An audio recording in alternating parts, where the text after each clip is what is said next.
area specifically to ensure this process not just got off the ground, but is set up good for the next couple of generations. Yeah. I moved here a couple of years ago. I'm a Tupeloan now. Shout out all to my friends and family here. We're just having a good time, and we're looking forward to the future. Yeah, so we're glad to see it. So you ready, Trip? Ready to show us around outside? Yeah, let's go. Okay. So again, we're kind of outside here. It does look like I might have chroma key on this as well. So occasionally something green might turn clear, but that's okay. Won't worry about that. Not something we typically kind of do out here like this. But so this location, again, it is still closed to the public, correct? That is correct. Closed to the public. We are looking at opening the first part of the facility, which includes the 10,000 square foot exhibit hall, multi-purpose room, lobby atrium, gift shop, and art gallery in November of next year. Okay. And I'll warn Gabe back there in the studio, this is probably going to kick off of Wi-Fi at some point here, so we might have a little jump as we kind of get over here into, we're going to do some of this from the shade so my phone doesn't overheat too badly. So, I mean, this obviously is a very exciting time because I was out here as you guys did. It's locked up on us. There we go. I think we've probably kicked off the Wi-Fi there.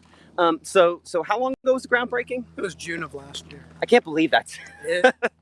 And so after groundbreaking, there was a bit of a lull on the site, and then we had over 30 acres cleared. And then by the end of last year, we had started preparing the pad, the building pad, and they had cleared for the parking lot, which we'll see in a second. But really, it's been in the last, Brad, what do you say, last month and a half? Last month and a half that we've really seen considerable work on site with pouring of the portions of the concrete pad and going vertical with structural steel.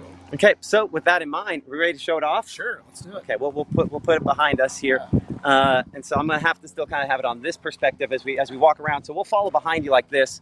So yeah, I mean it's a real thing now. It's not just this thing that's been talked about for years and years and years. It's actually happening, isn't it? Exactly. Back in 1980, there was a lot of discussion about the development of a Chickasaw museum, and that kind of flowed out. And then back in 1990, there was another push for our Chickasaw Heritage Museum. And then back in the early 2000s, there was a push for one. But finally, around 2015 is when we really got real serious, and we started a lot of architectural development with Ely Guild Hardy architects, and had the cultural resource management work done at the site, and then went straight into design. So I again, if you're not here, it might be hard to see the perspective on this. This is not a small facility, is it? No, and this is only phase one. So this is really just a little bit more than half of what it's going to be. Looking out over this way now, and I'll let Brad talk a little bit about the office space in a second. But let's flip around back this way. Okay. Yeah. Well, see, I know the construction guy's going to love us walking backward through a site. That's perfectly. And so, what we're looking at right now is part of the exhibit hall where the main entrance is going to be, and then the offices is going to be over here. And like I said, I'll let Brad talk about that in just a second. But the main exhibit hall is just this whole area right here. And when they first poured the concrete and had it outlined, I was worried. Is this going to be big enough? This isn't going to be that big. And they told me, just wait until we construct the steel up, and it'll look really big. And they weren't kidding. I mean, it was quite large. Yeah, it does look quite large. We're very excited about it. The Chickasaw Heritage Center is really going to be much more than a destination location for cultural heritage tourism. It is truly going to be an anchor for the community and the region here, because not only are we going to have the 10,000 square foot exhibit space, the art gallery, the multi-purpose room for programming, but a full cafe and a full theater once we're finished, a reconstructed Chickasaw Village out in the Blackland Prairie, a large playground, and an athletic field with trails that go completely across the site. And so families will be able to come here on Saturdays. Access to the site is free, and you'll just pay for the exhibit hall. And often we'll have different types of programming going on, and lots of other different kinds of activities. So one of my neighbors at a previous neighborhood I lived with was from Oklahoma, and he talked about the center that's there, and just how incredible it was. And so he's one of the people got me so excited in the beginning. He's like, you have to understand, this is a huge deal. Let's kind of walk in here a little bit. Is that okay? I'm gonna follow. Yeah, we go straight through this. Okay. Yeah, and go ahead. You can keep talking while we're going this I way. was going to say, Brad Duramus was, he had 25 years with Chickasaw Nation and was actually the director of operations at the Chickasaw Cultural Center in Oklahoma. And so he's bringing a lot of experience and a lot of the Chickasaw work culture here for us. Okay. Well, let's chase down Brad. Brad's running over there. Brad. We're gonna chase him down. So again, this is my office. Hey, the fact you even have any kind of furniture in your office. Mind if we sit on the other side so we face with all the rest of it behind us? Sure. Okay. So again, this has been a dream of not just yours, not just Brady's, but the Chickasaw people and many in the community for decades, and it's big. Yeah, this is our historic homeland, and we're just rekindling old unions with people. We're making new friends, making a lot of friends, and invite people to come be a part of this journey with us. That's really what we're talking about. Like I said, this is my office right here that we're sitting in. This is the early form of a desk here, but you can just picture, like Brady said, phase 2 is next. That's this area right here where the construction is. Then over there in the grass, that's going to be a 1 acre to 2 acre playground. And then further along the tree line, that's going to be a stickball field going east to west over there. So it's a family-friendly atmosphere here. We want people to come and just be a part of it with us, like I said. Yeah, I mean, it's just kind of an incredible opportunity to have something like this in North Mississippi. It just for the region, this will draw folks that, cultural tourism is becoming such a huge thing. I mean, it's going to draw folks from states away. Yeah. If you want to be a part of it, I think Tripp's going to be here at 2 a.m. pouring more concrete here in the morning. Don't invite people might show up. You don't know. Yeah. So I mean, you mentioned phase 2, that direction there, and this isn't meant to be necessarily a fundraising plea, but if folks are interested, a large portion of the funds for phase 1, obviously both private as well as the Chickasaw Nation really stepping up on that, as well as the state of Mississippi, kind of all coming together for that. How can they help out? Well, they can go to our website or contact us, call our main number there at the Chickasaw and Kana Foundation. Like us on Facebook. Everything, a little bit helps. Like something, share it. That gets the word out. We're having our gala in November. We're accepting tickets for that. Every bit of that goes to help building this. The thing is that people sometimes think of history in a segmented way, but every single step that we take around the Tupelo area was walked for a very long period of time by Chickasaw people before we were ever here. So their history is our history. Our village is right across that tree line where people lived 250 years ago. That's where the Chickasaw village is on the trace. Yeah. So I mean, it's going to be. There hasn't been, when we first moved here and we went to the Chickasaw Village site, we're like, okay, that's interesting, but you're like, I expected, a little bit more. This is the more. So we learned from this, we learned from the footprints over there. And what's interesting is we built the winter house and summer house in Oklahoma based off of that footprint. Well, we're taking the structural aspect and bringing it back here. So it's coming full circle because we're going to have a replicated village right here on the other side of these trees. Which is why the campaign has been called Journey Home. Journey Home. The whole idea that this is the return to the homeland that is so important to the Chickasaw people. Absolutely. So you mind if we walk that way a little bit more? I mean, granted, listen, it's largely just concrete and metal at this point, but I think it's important to try to visualize this because I mean it has become a reality and it's been a lot of work. Tripp, you've had crews out here. Dare I say day and night, especially this time of year, trying to make sure that you can get it out as opposed to having everybody in heat of the day. Yeah, it's been mostly during the day. We've had some early morning concrete pours, but for the most part, we just appreciate everybody that's been out here working with us, all our trade partners and the design team working hand in hand on this thing, just trying to get out of the ground. It's always a struggle, but then once you do and you start going vertical, you really start to see the fruits of all the labor up to that point. And I'm going to watch my head here and not get decapitated by that. Again, this is a construction site, and I want to remind folks this is a closed construction site. That's part of the reason we're doing this tour, because we know there's been a lot of buzz and a lot of interest here. You know, I think one thing that I don't want to get missed, and you mentioned it, kind of look at that shot, this is some of the most beautiful area that we have, about as pristine and untouched as you get in North Mississippi in this area. Is that a fair statement? Brady mentioned a while ago the multi-purpose room. We're standing right in it. Okay. The art gallery is going to be right here. Can you just picture it? We'll have the pillars here. They'll be part of our main lobby atrium. And Tripp can testify to this, that each column takes one floor of a concrete truck.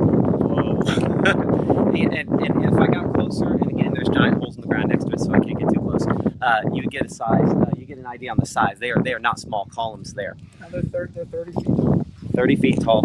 You know, this located, and I guess we should clarify that again. There's going to be you know, two entrances from this. One of the things that's unique about this, you know, there's not really any additional access coming in from the Natchez Trace anywhere. That is something that you guys obviously were granted, you know, access for folks to come in from I-22 on the Natchez Trace. There's also the entrance kind of from the backside as well. Correct. So a couple good ways to get in. In 2016, there was an MOU signed between the Encana Foundation, Chickasaw Nation, the City of Tupelo, and the Department of the Interior. And part of that was granting us access off the Natchez Trace Parkway. And so one of the final pieces of our puzzle here before we open is finalizing that access point. Now, the rear entrance right now, which is the construction entrance, of course, staff,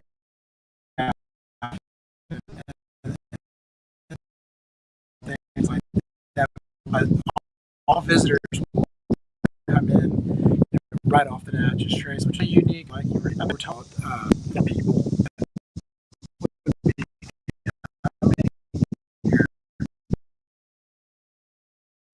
and our early estimates are upwards of 100 visitors. Economically, not how many are phase 2 is completed, but definitely A lot of tours. There are options for that around here, but you will have the facilities to host those. Absolutely. And so, you know, with 160 acres here, there's a lot.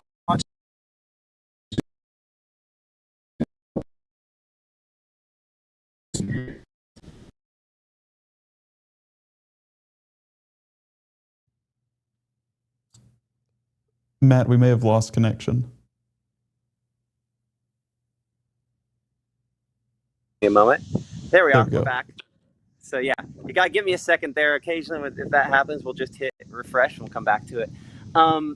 So, like you mentioned, 160 acres. Yes. You know, in the heart of a city with access so close to a major, you know, a couple major thoroughfares, it is kind of a perfect location for what will be, to a certain extent, a cultural hub for the area. Oh, absolutely. You know, Tupelo being the largest city in Northeast Mississippi and really the economic hub, being able to bring more people into this area and spend more time and take advantage of everything that Tupelo and Northeast Mississippi has to offer is something that we're really excited about. And you know, just the idea of the Chickasaw Heritage Center, you know, like I said earlier, being an anchor for the community and an anchor for heritage, cultural heritage tourism. You know, Mississippi's history and culture is phenomenal. You know, we have first American history and culture.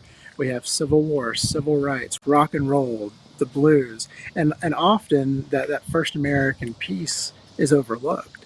And so, you know, this will be the largest facility of its kind in the region. And so in a center dedicated to telling Chickasaw history and culture from the Chickasaw perspective. But, you know, one of the other neat things about this center is when when you're experiencing the exhibit hall, of course, you'll be learning about pre-removal Chickasaw history and culture. But part of the exhibit will be the Chickasaw people today, to be able to show a continuity through time and talk about contemporary culture, economic activities, and the vibrancy of the unconquered and unconquerable Chickasaw Nation in today's South Central Oklahoma. And so we want people to experience the Chickasaw Center here, but then we want them to look at going to visit Chickasaw Nation out in South Central Oklahoma, see the Chickasaw Cultural Center out there, see the Chickasaw White House, and all the other historical sites, and Badra chocolates and other places to enjoy. You know, because I think that there's so many, there are very prominent Chickasaw that we would not recognize as well, that, I mean, obviously to a certain extent have contributed to this, but, you know, just throughout our culture, I mean, this is an easy one to jump to, but I automatically think of the Love's Rest Stop, you know, Chickasaw family owned, right? Yes. I mean, so that it's important to kind of see those different layers, and not all those things are going to be featured here, but that this wasn't just a moment in time or a period in the past, but it is something ongoing. Oh, absolutely. And another note, the first American in space was Chickasaw, Mr. John Harrington. Really? Didn't realize that. Yes, and so there's a lot of really interesting pieces of history that connect the Chickasaw past and the Chickasaw present. Awesome. Well, what else do you want to show off while we're out here? Well, Brad, you know, we're in the frame of phase 1 right now. Brad pointed out where phase 2 is going to be, and where the playground and the athletic field. It's a long walk over to where the village will be, but you know, see the parking lot over. That really, you know, being able to experience and walk through the facility itself and be able to provide this tour to you and all the viewers. It's been a great experience, and really I think we've seen just about all there is to see at the moment. Like I said, you mentioned how peaceful it is out here. You know, I hope our ancestors will be thinking about us and be blessing us with that. Absolutely, because because we are in the heart of downtown, and that's just so ridiculous. peaceful. It is just quiet. It really is, and it's kind of hopefully a throwback to what they would have experienced and how they would want to pass that on to us nowadays. We'll I'm have sure. some beautiful shots overlooking the Blackland Prairie. It'll be wonderful. What a lot of people don't realize is that, you know, the heart of the Chickasaw homeland is here in what is today Tupelo, Mississippi. All major villages until after 1800 were you know, roughly in a 10 square mile area right here. Of course, after 1800, you had people moving to the Tennessee River area, Holly Springs area, and out. But all the historic villages really were right here. Just this site itself connected to a major historic Chickasaw site, and you know, with it being the heart of the rural Chickasaw homeland, it's only fitting that we put a Heritage Center right here. Yeah, awesome. Well, I thank you all so much for allowing us to come out today and do this. I'll probably have a live broadcast as soon as my phone cools off enough. Coming up at 5 o'clock and 6 o'clock here from the site of the Chickasaw Heritage Center. Again, in progress. Ooh, yeah, absolutely. Go for it. I just wanted to share one more thing. Thank you. Perhaps talking about help ways to support the Chickasaw Heritage Center project right now. We do have a charter membership program. So for $250 and up, there's different levels that you can see on our website. You can become a charter member, and that at that level gives you a beautiful commemorative coin and a certificate. And you can, like I said, you can go online and learn more about the different levels of sponsorship. But of course, we gladly and graciously accept any amount that you'd want to contribute to join this journey with us and help us complete the center. Absolutely. We will get that information. We'll tag that in this, because I think there'll be some people watching this after the fact as well. So we'll go ahead and try to tag that information there. We'll see if we can get that up for our 5 and 6 o'clock broadcast. But that kind of wraps it up here from live at the Chickasaw Heritage Center site. In progress here. Of course, really exciting. And do we have a completion? I completely glossed over my brain. The completion date. Open. We'll be opening to the public. Expected opening is November of 2026. So that's, I mean, very close. Little more than a year Trip away. guarantees it. Yep. That's like the construction guy who is going to be shaking his head. That's how. Okay, there you go. You heard it there. So again, about a year from now, I'm looking forward to it personally. I know that my kids and I, you know, we live next to the trace, so I recognize very often that some of the trees that we see today, you know, might have been planted by, you know. Not only that, you know, I'm happy that you're as excited as you are, because you've been extremely instrumental to our success, hosting our luncheons for what, 4 years? 4 or 5 years, yeah. Yeah, with us.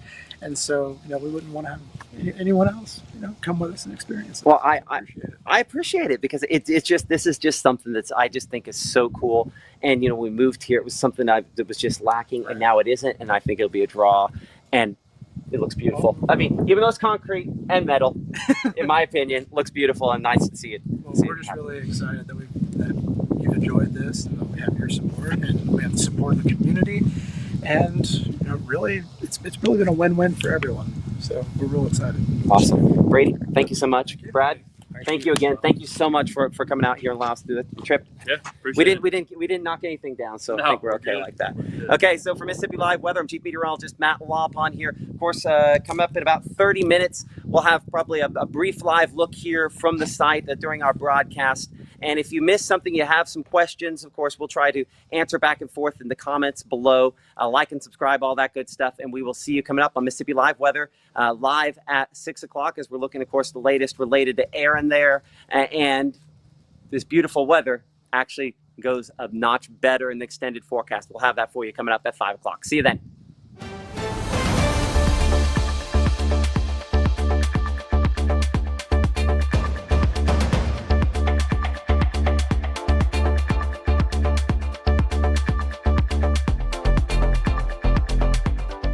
Growing up, Gabe was naturally curious. When he began to discover weather, Gabe just didn't want to know what was happening, but he wanted to know why it was happening.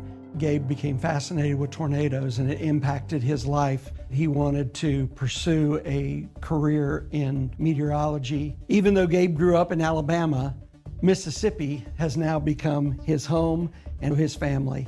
And one thing about Gabe is he keeps his family safe.